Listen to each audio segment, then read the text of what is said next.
Padahal kalau misalkan walaupun produknya sama, harganya lebih mahal, sebenarnya bisa dijual asalkan tahu bedanya. Oke. Makanya kita harus tahu tentang fitur, Mm-mm. advantage, dan benefit. Hmm. Kalau nggak tahu, nggak bisa jualan. Oke. Oke, sampai sini. Jadi balik lagi, itu yang pertama saya bilang, pahami produk dulu. Kedua, mindset. Mindset sales adalah, ini balik lagi, Ziggy Ziglar selalu ngomong, kegagalan seorang sales adalah bukan saat ketemu customer ya, tapi kegagalan terjadi pada saat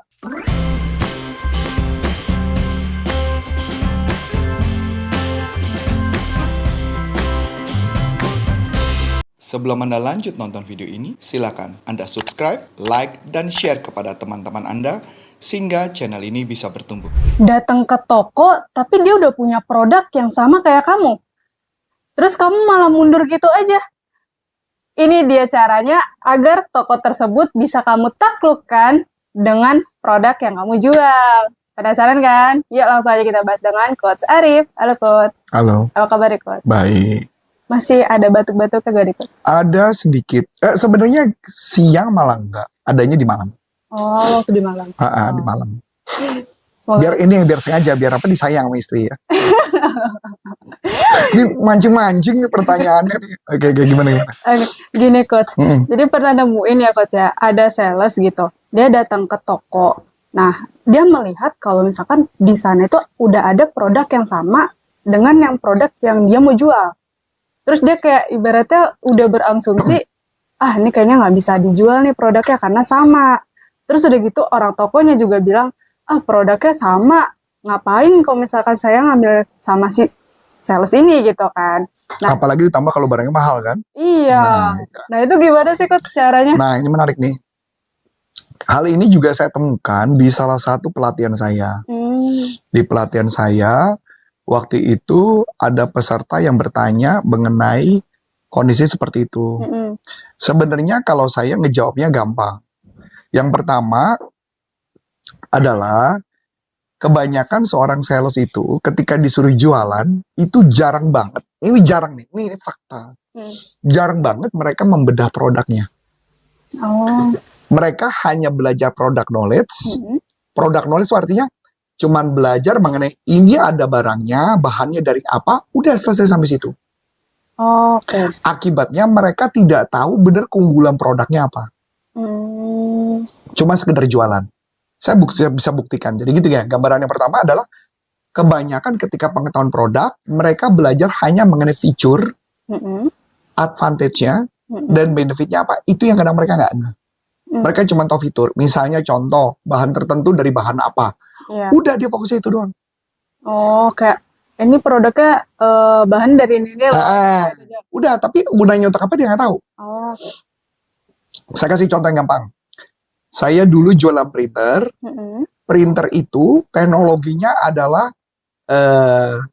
saya lupa persis namanya, ultra piezo atau apa gitu ya istilahnya. Jadi printer tuh ada macam-macam. Jadi ada headnya juga macam-macam. Dia nyebut teknologinya ultra piezo kalau nggak salah ya. Ya, oke, ultra piezo. Terus ultra piezo kelebihannya apa? Ya, ultra piezo itu ngeprintnya itu lebih presisi. Oke, lebih presisi. Terus kenapa? Kalau presisi. Nah, begitu dibandingkan sama kompetitor, saya kan nggak bisa ngejawab tuh. Karena produknya kelihatannya sama persis. Paham ya maksudnya? Contoh lagi deh kayak gini, contoh. Saya lupa istilahnya ya. Di kamera itu ada istilah namanya CMOS, CMOS, sama satu lagi apa ada istilah lagi gitu ya. Nah, ketika teknologi kamera pakai istilah CMOS sama satu lagi istilahnya apa saya lupa, itu kadang-kadang kita nggak bisa ngebedain tuh. Bedanya apa barang itu? Yang kalau orang lihat secara fisik ya kamera ya tetap kamera. Iya. Betul dong? Contoh lagi nih, contoh gampang nih. Ini kamera. Kamera ada kamera saya yang satu kameranya mirrorless. Yang satu kameranya DSLR. Bedanya apa? Sama-sama kamera. Iya. Nah, itu yang kebanyakan para sales jualan cuma sampai di level itu. Oh. Jadi dia ngelihat ketika ada kamera mereka udah jualan, mereka udah mentok duluan, udah berhenti. Mereka nggak fight, mereka nggak cari tahu apa keunggulan tuh produk. Paham nggak sampai sini? Iya. Contoh lagi mobil deh, mobil Avanza, mobil Expander. Ketika dijual, sama-sama mobil. Iya. Nah, pertanyaan, misalnya saya dealer mobil, saya sudah stok mobil Avanza dulu. Kemudian ada orang Expander nawarin saya untuk jadi dealernya. Saya mau apa enggak? Belum tentu. Saya akan nanya, buat apa? Bener gak? Karena sama-sama mobil toh. Iya. Nah, itu kan mirip. Nah, kebanyakan seorang sales adalah suka tidak bisa fokus merelatekan produknya dengan kebutuhan customer. Mereka hanya sebatas fiturnya saja. Jadi nggak penting tuh, misalkan contoh nih, contoh kaca kan dari kuarsa, pasir kuarsa. Ya udah, dia hanya fokus di situ. Kelebihan produknya pasir itu apa, dia nggak paham. Itu kesalahan para sales. Sama seperti saya dulu ketika pertama kali jualan, dia nyebut Ultra Piezo, terus so what gitu loh. CMOS, ya so what gitu. Saya mencari, emang dampaknya apa buat CMOS itu? Emang Ultra Piezo itu apa dampaknya? Gitu ya. Jadi saya cari tahu gitu loh. Nah, ketika saya cari tahu, kelebihannya adalah presisi. Ya kan semua printer lain juga presisi. Secara orang ngelihat secara awam, nggak ngeliat beda. Terus gimana saya bedainnya? Dan akhirnya saya cari tahu. Ternyata Ultra Piezo bagus ketika masa transisi. Kalau saya foto kamu, misalkan background kamu hitam, dengan layar hitam itu kelihatan. Kalau printer normal, nggak kelihatan. Nggak kelihatan batasnya gitu. Nggak kelihatan batasnya. Jadi sebenarnya seorang sales yang bagus adalah mempelajari produknya benar-benar detail. Jadi kalau detail, dia tahu kelebihan kekurangannya, maka dia bisa menawarkan barangnya lebih gampang. Iya. Sampai sini oke? Nah, saya kasih contoh lagi nih. Kasih contoh. Kalau kamu pernah nonton saya wawancara dengan Adi bareng di Medan, berkaitan tentang makanan kucing. Jadi saya kasih contoh ya, tadi yang tentang makanan kucing. Padahal orang tersebut posisi sudah supervisor. Tapi dia tetap tidak tahu. Ketika dia nyebut satu produk tertentu, ingredient di dalamnya, saya tanya, emang kenapa? Lebih halus. Iya, terus kalau halus kenapa? Biar makanan buat kucingnya biar bisa mudah pup. Emang kucing susah pup ya? Saya cuma nanya gitu doang. Dia pusing sendiri gitu loh. Nah, jadi maksudnya kesalahan sales adalah tidak mengetahui produk secara dalam. Masuk akal? Iya. Berarti walaupun kita udah tahu nih ingredientnya atau bahan-bahannya itu apa aja, tapi kita juga sebagai sales harus tahu sebenarnya ingredient atau bahan-bahannya itu untuk apa sih? Untuk gitu. apa? Contoh lagi deh gampang. Tanaman hidroponik sayur. Iya. Sama-sama bayam. Bayam yang nanam normal sama bayam hidroponik. Harga lebih mahal mana? Hidroponik. Udah pasti. Oke? Tahu cara konsepnya hidroponik nanam? Biasanya di pot-pot gitu kecil-kecil dan sebagainya dengan pangeran dan sebagainya. Oke, sekarang gue tanya. Gue jualan nih ke Anda sayuran hidroponik sama sayuran normal bayam. Secara logika kamu akan beli yang mana? Yang murah. Yang murah. Iya. Pasti dong. Iya. Saya jual hidroponik. Gimana cara supaya saya bisa menjual hidroponik kepada kamu? Harus tahu bedanya yang biasa sama yang hidroponik. Oke, kamu tahu nggak bedanya? Nah, hidroponik ditanam itu tanpa pestisida. Berarti tanaman ini ada pestisidanya nggak? Enggak. Satu. Iya. Kedua, yang saya tahu pupuk yang digunakan adalah alami. Pupuk yang di sini yang digunakan kadang-kadang chemical. Oke? Berarti sayur normal punya problem dong. Iya, ada. Problemnya adalah terkontaminasi dengan chemical. Iya. Yang ini? Enggak. Udah pasti enggak. Pertanyaannya, kalau saya jualan kepada Anda, kemudian saya bilang, Bu, ya, pernah nggak ibu mengalami gangguan-gangguan kesehatan setelah makan-makan drop? Pernah tuh. Gangguan apa? Hmm. Yang ibu makan apa? Oh, sayur yang ini. Nah, itu Bu. Ibu tahu, sayur ini itu pakai chemical, Mm-mm. pestisida. Mm-mm. Kalau yang ini tidak. Berarti lebih sehat yang mana, Bu? Hidroponik. Kalau ibu mau sehat, berarti ibu harus pilih yang mana? Hidroponik. Paham nggak? Iya, iya. Mulai paham sampai sini jualannya? Mm. Ya kan kalau mama kayak gitu, tanaman hidroponik nggak perlu ada dong. Kalau mama semua bisa jual murah. Iya. Nah, itulah mental sales. Ketika jualan, dia nggak bisa ngebedain.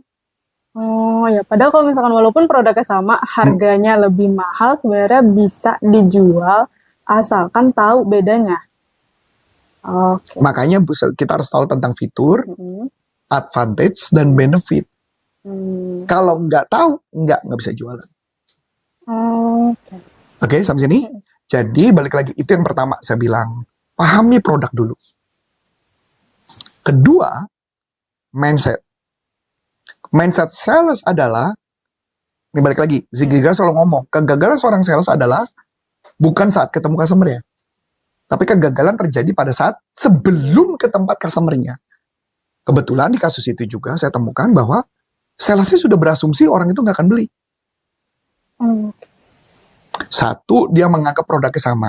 Iya, Kedua, dia sudah asumsi nggak bisa nggak beli. Nah, pertanyaannya gimana kapan jualannya? Iya. Oh, oke. Jadi dia ibaratnya kalau misalkan mindset seorang sales yang tadi yang Zig-Ziglar ya, Pak. Ya, Coach. Itu kalau misalkan kita mau datang ke tempat customer, Betul? ibaratnya mindset kita harus ini bisa nih ngejual ke dia Betul. gitu. Kalau misalkan kita udah punya mindset yang nggak bisa ngejual, ya udah. Nggak bisa. Maka tugas kita supaya kita meyakini itu adalah setiap produk harus kita gali sampai kita sendiri punya keyakinan bahwa barang itu pasti laku sama dia. Berarti harus ada belief-nya juga. Dia harus ada beli. Nah, ini sampai saya beri contoh nih tentang makanan kucing. Saya sampai gini ngomong. Tapi kok saya cuma jualan aja. Saya nggak ngerti ingredient makanan kucing itu. Gampang. Caranya, kamu dikasih sampel nggak sama perusahaan? Dikasih. Kenapa kamu nggak datang aja ke komunitas kucing? Kasih sampelnya. Minta pendapat sama komunitas kucing. Nah, pendapat itulah yang kita pakai buat jualan. Ya bener toh. Iya. Sama kayak saya ketika dia sebut namanya ultra piezo, pala gue puyeng-puyeng. Saya cari tahu apa manfaatnya. Setelah saya tahu manfaatnya, baru bisa penjualan meningkat. Sampai sini oke? Iya, paham. Masuk akal? Jadi buat kita kalau jualan itu sebenarnya nggak sulit. Iya. Barang mahal menjadi tidak laku ketika kita tidak tahu manfaatnya apa. Sampai sini oke? Nah, kalau sudah, maka penjualan pasti otomatis kalau kita sudah punya keyakinan nih produk benefitnya apa, tahu clear, dan ketika dia jualan, pasti bisa closing. Oke.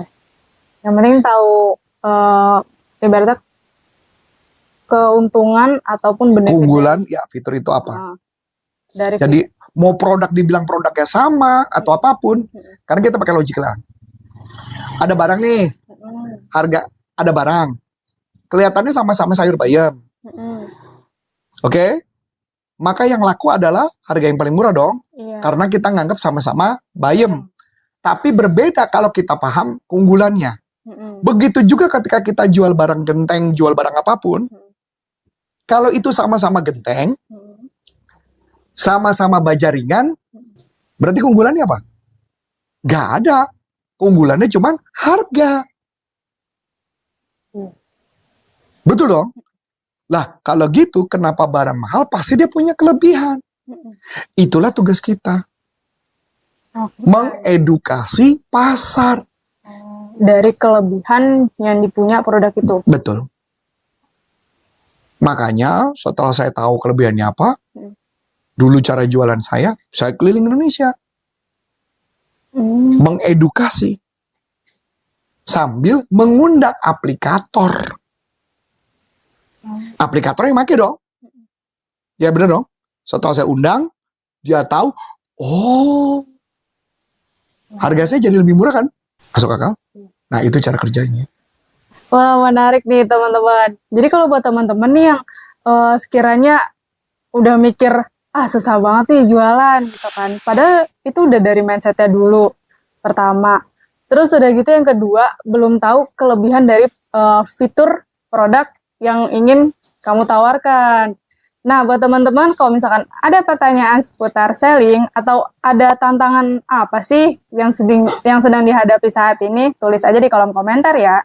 Mungkin cukup sekian dari aku, Aulia. Dan saya Coach Antoni Syarif mengucapkan terima kasih, sukses buat Anda dan sampai jumpa. Salam performance. Bye-bye. Bye-bye.